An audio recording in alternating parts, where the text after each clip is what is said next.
তাহলে এই দুটো প্যানেলকে কিভাবে একত্রে করে একটা ভার্ডিক্ট দেওয়া হলো বা কিভাবে এই জাজমেন্টটা করা হলো?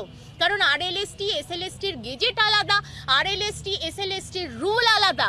আরএলএসটি হয়েছে 2006 এর রুল অনুযায়ী, এসএলএসটি হয়েছে 2016 এর রুল অনুযায়ী। সুতরাং আমরা দেখুন সকলে আমরা অ্যাফেক্টেড, সকলে আমরা ভিক্টিমাইজড। আমাদের প্রত্যেকের বাড়িতে অসুস্থ আছেন, আমরা নিজেরাও অনেক রকমভাবে অসুস্থ। এগুলো ধ্রুবক, ওই ফিজিক্স বা কেমিস্ট্রি রুলের মতো কনস্ট্যান্ট। ওই ভিকটিম কার্ড আমরা প্লে করতে চাইছি না, আমরা লজিকের কথাই বলছি যে আমাদের তো বেসিক কনস্টিটিউশনাল অধিকার আছে, তাই তো? সেই কনস্টিটিউশনাল অধিকারে আমরা কোনোভাবেই কোনো রকম আনফেয়ার মিনসের সাথে যুক্ত নই। আমাদের এগেনস্টে কোনো কিছু প্রুভ হওয়া তো দূরের কথা, কোনো অ্যালিগেশনই ওঠেনি। তাহলে কিসের বেসিসে আমাদের চাকরিটা চলে গেল? স্বর্ণালী বলো।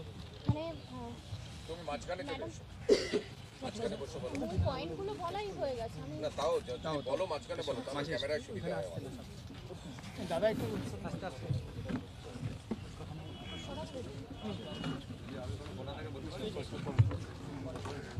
আচ্ছা স্বর্ণালী দি, আস্তে আস্তে আমি আরেকটা কথা বলে নিচ্ছি। যে সমস্ত রিট পিটিশন ফাইল করা হয়েছিল সেগুলো কিন্তু সবই আনসাকসেসফুল বা ওয়েট লিস্টেড ক্যান্ডিডেটদের দ্বারা হয়েছিল।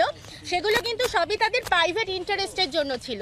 আর যাদের বিরুদ্ধে অ্যালিগেশন আনা হয়েছিল, বিরুদ্ধে নয়, অ্যাজ সাচ বলতে পারি যে যাদের ওপর ভার্ডিক্টটা আরোপিত হলো, আমরা কিন্তু সবাই সার্ভিসম্যান, অর্থাৎ সার্ভিস। তাহলে দুটো আসপেক্ট থেকে দেখলেই একটা প্রাইভেট ম্যাটার, একটা সার্ভিস রিলেটেড ম্যাটার। কিন্তু আপনারা যদি ভার্ডিক্টটা ভালোভাবে পড়েন, পুরোটাই ভার্ডিক্টটা করা হয়েছে এই প্রাইভেট এবং সার্ভিস ম্যাটারটাকে পিআইএল বা পাবলিক ইন্টারেস্ট লিটিগেশন বানিয়ে দেওয়া হয়েছে পুরোটাই।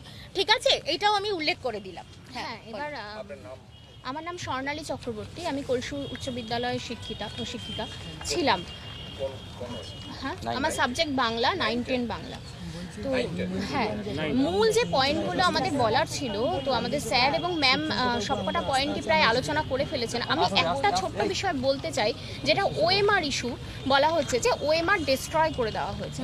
তো গেজেটে কিন্তু কথা স্পষ্টভাবে উল্লেখ করা ছিল, 9, 10, 11, 12 এর এসএলএসটির সময় যে গেজেটটি প্রকাশিত হয়, সেখানে বলা হয়েছিল প্যানেল প্রকাশের ঠিক 1 বছরের মাথায় কিন্তু ওএমআর ডিস্ট্রয় করা হতে পারে।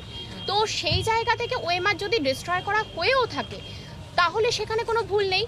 কিন্তু আমরা একটা পয়েন্ট বলতে চাই যে প্যানেল প্রকাশিত হয়েছিল আমাদের 2018 সালে, 2019-এর পরে 2018-তে, তাই তো? 2018 ফেব্রুয়ারিতে, 2019-এর ফেব্রুয়ারির পরেও কিন্তু অনেক চাকরি প্রার্থী আছেন, তারা আরটিআই করে নিজের ওএমআর শিটের নাম্বার জানতে পেরেছেন বা ওএমআর-এর স্ক্যান কপি পেয়েছেন।